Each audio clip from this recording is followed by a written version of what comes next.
Since nung sinimula naman na i-conceptualize yung buong material, one thing din na sinigurado namin is that hindi magkaroon ng wrong message yung buong series.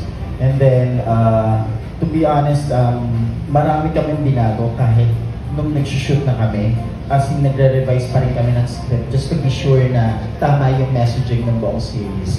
Just to give you dito na parang clue about it, na parang we always go back to the core of the series na parang ano yung moral lesson dito and why we should highlight this moral lesson na kapag natapos nilang panoorin yung serye is hindi nila iisipin na parang, uy, wait lang, kumbaga, ina-hype namin yung pag-cheat, no?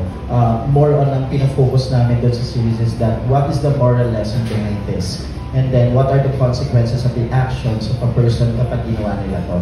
And one thing that I like to do, or I would rather say na bagay na masaya ko about this is that Viva and the Huy Creatives, sila Lynn, sila JC, sila Direk Ronnie, we make sure na perfect yung script doon sa messaging namin na hindi kami magkakamali. Kasi nga, guys, parang ang hirap baka mamaya matake into consideration nila na parang, uy, wait lang, okay lang pala mag-cheat. Parang sinagrado ng Viva yun and ng buong creatives yung kumbaga na malinaw yung messaging namin dito na there are consequences for each action na gagawin natin.